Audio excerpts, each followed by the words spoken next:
साथियों, north east में देश के विकास का ग्रोथ इंजन बनने की क्षमता है। दिनों दिन मेरा ये विश्वास इसलिए गहरा हो रहा है क्योंकि अब पूरे नॉर्थ ईस्ट में शांति की स्थापना हो रही है। जहां से पहले सिर्फ नेगेटिव खबरें ही आती थी, वहां अब पीस, प्रोग्रेस और प्रॉस्पेरिटी का मंत्र गूंज रहा है। एक तरफ जहां मणिपुर में ब्लॉकेड इतिहास का हिस्सा बन चुका है, और अभी हमारे मुख्यमंत्री जी कह रहे थे, मैं भी मेरी तरफ से नॉर्थ ईस्ट के नागरिकों का, विशेष करके मणिपुर के नागरिकों का हृदय से अभिनंदन करता हूं कि आपने हमें साथ दिया, मेरे शब्दों को ताकत दी और आज ब्लॉकेड बीते हुए कल की बात बन गई। वहीं असम में दशकों से चला आ रहा हिंसा का दौर थम गया है। त्रिपुरा और मिजोरम में भी युवाओं ने हिंसा के रास्ते को त्याग किया है। अब ब्रू रियांग शरणार्थी एक बेहतर जीवन की ओर बढ़ रहे हैं। साथियों, बेहतर इंफ्रास्ट्रक्चर, कनेक्टिविटी और शांति, जब ये तीनों चीजें बढ़ती हैं तो इंडस्ट्री के लिए, इन्वेस्टमेंट के लिए संभावनाएं अनेक गुना बढ़ जाती है। नॉर्थ ईस्ट के पास तो ऑर्गेनिक प्रोडक्ट्स और बंबू दो ऐसे माध्यम है जो आत्मनिर्भर भारत अभियान को ताकत देने का सामर्थ्य रखते हैं। और मैं आज जब यहां आपसे बात कर रहा हूं तो मैं नॉर्थ ईस्ट के किसान भाई बहनों से विशेष बात करना चाहता हूं। मैं लगातार कहता आया हूं कि नॉर्थ ईस्ट ऑर्गेनिक कैपिटल देश का बन सकता है। आज मैं एक और बात कहना चाहता हूं। पिछले दिन कुछ मुझे वैज्ञानिकों से मिलना हुआ, कृषि वैज्ञानिकों से मिलना हुआ, कृषि अर्थशास्त्रियों से मिलना हुआ। उन्होंने एक मजेदार बात बताई। उन्होंने कहा कि हमारे नॉर्थ ईस्ट में किसान अगर पामोलिन की खेती पर चले जाएं तो देश को और नॉर्थ ईस्ट को और वहां के किसानों को बहुत बड़ी मदद मिल सकती है। आज पामोलिन तेल, पामोलिन ऑयल, उसका हिंदुस्तान में एश्योर्ड मार्केट है। अगर नॉर्थ ईस्ट का किसान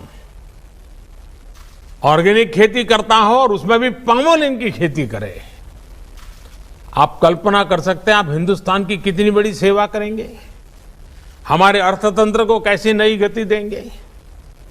मैं यहां की सभी राज्य सरकारों से भी आग्रह करूंगा कि वे अपने अपने राज्य में पामोलिन मिशन की रचना करें, किसानों को शिक्षित करें, प्रेरित करें। और भविष्य में इसमें किसानों को हमें कोई मदद करने की जरूरत होगी, उस पर भी बैठ करके कोई योजना बना सकते हैं, कुछ सोच सकते हैं हम। और इसलिए मैं आज जब नॉर्थ ईस्ट के भाइयों बहनों से और खास करके मणिपुर के भाइयों बहनों से करता हूं, नॉर्थ ईस्ट के मेरे प्यारे भाई बहनों तो हमेशा ही लोकल के लिए वोकल रहे हैं। और सिर्फ वोकल ऐसा नहीं, नॉर्थ ईस्ट की एक विशेषता है, उनको लोकल के लिए गर्व होता है। मुझे याद है जब मैं इस प्रकार का स्कार्फ लगाता हूं तो उस प्रदेश के लोग गौरव से इसको रिकॉग्नाइज करते हैं। अपनी चीजों का इतना गर्व होना, ये बहुत बड़ी बात है। और इसलिए नॉर्थ ईस्ट को ये समझाना कि लोकल के लिए वोकल बनो, शायद मुझे लगता है कि मुझे नहीं करना चाहिए, क्योंकि आप तो उससे भी 4 कदम आगे हैं। आप तो लोकल के प्रति बहुत ही गौरव करने वाले लोग हो। आप अभिमान फील करते हो, हाँ ये हमारा है। और यही तो ताकत होती है। और जो प्रोडक्ट्स नॉर्थ ईस्ट में होते थे उनमें से अधिकांश वैल्यू एडिशन, प्रमोशन और मार्केट एक्सेस से कभी कभी वंचित रह जाते थे, लोगों को पता भी नहीं था। अब आत्मनिर्भर भारत अभियान के तहत लोकल प्रोडक्ट्स में वैल्यू एडिशन और उसकी मार्केटिंग के लिए क्लस्टर विकसित किए जा रहे हैं। इन क्लस्टर्स में एग्रो स्टार्टअप्स और दूसरी इंडस्ट्री को हर सुविधाएं दी जाएगी। ऐसे में नॉर्थ ईस्ट के ऑर्गेनिक प्रोडक्ट्स को देश और विदेश के मार्केट्स तक पहुंचाने के लिए हर जरूरी सुविधा नजदीक से ही मिलने वाली है। साथियों, नॉर्थ ईस्ट का सामर्थ्य भारत के बांबू इंपोर्ट को लोकल प्रोडक्शन से रिप्लेस करने का सामर्थ्य रखता है। देश में अगरबत्ती की इतनी बड़ी डिमांड है, लेकिन इसके लिए भी हम करोड़ों रुपयों का बांबू इंपोर्ट करते हैं। इस स्थिति को बदलने के लिए देश में काफी काम हो रहा है और इसका भी बहुत बड़ा लाभ उत्तर पूर्व के राज्यों को ही मिलेगा। साथियों, नॉर्थ ईस्ट में बैम्बू इंडस्ट्री को बढ़ावा देने के लिए पहले ही एक बैम्बू इंडस्ट्रियल पार्क को स्वीकृति दी जा चुकी है। इतना ही नहीं, नुमालीगढ़ में बैम्बू के बायोफ्यूल बनाने की फैक्ट्री भी बनाई जा रही है। नेशनल बैम्बू मिशन के तहत बैम्बू किसानों, हैंडीक्राफ्ट से जुड़े आर्टिस्ट और दूसरी सुविधाओं के लिए सैकड़ों करोड़ रुपए का निवेश किया जा रहा है।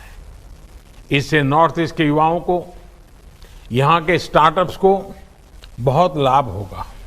साथियों, नॉर्थ ईस्ट में हो रहे इस तेज परिवर्तन का लाभ जो राज्य ज्यादा सक्रिय होगा वो उठाएगा। मणिपुर के सामने असीमित अवसर हैं और मुझे पक्का विश्वास है कि मणिपुर मौका जाने नहीं देगा। यहां के किसानों, यहां के युवा उद्यमों को इसका बहुत बड़ा लाभ होने वाला है। हमारा प्रयास यही है कि मणिपुर के युवाओं को रोजगार के अवसर स्थानीय स्तर पर ही उपलब्ध हो। Health, education, skill development, startups और दूसरी अन्य ट्रेनिंग के लिए अब यहीं पर अनेक संस्थान बन रहे हैं। स्पोर्ट्स यूनिवर्सिटी और वर्ल्ड क्लास स्टेडियम बनने से मणिपुर देश के स्पोर्ट्स टैलेंट को निखारने के लिए एक बड़ा हब बनता जा रहा है। यही नहीं, देश के दूसरे हिस्सों में भी मणिपुर सहित नॉर्थ ईस्ट के सभी युवाओं को आज हॉस्टल समेत बेहतर सुविधाएं उपलब्ध कराई जा रही हैं। विकास और विश्वास के इस रास्ते को हमें और मजबूत करते रहना है।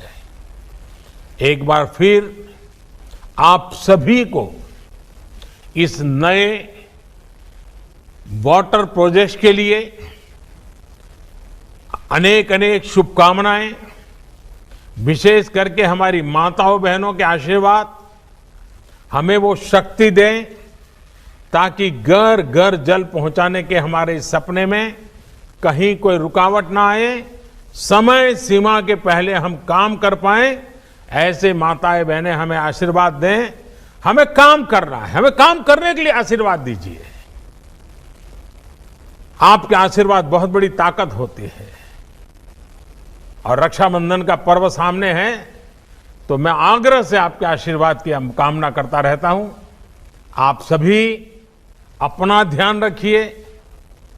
स्वच्छता को लेकर तो वैसे भी नॉर्थ ईस्ट हमेशा से बहुत गंभीर रहा है, सतर्क रहा है, देश के लिए एक मॉडल के रूप काम कर रहा है। लेकिन आज जब हम कोरोना से लड़ाई लड़ रहे हैं तब 2 गज की दूरी, चेहरे पर मास्क और हैंड सैनिटाइजेशन उसी प्रकार से कहीं बाहर थूकना नहीं, गंदगी करना नहीं, इन सारी बाबतों का ध्यान रखना है।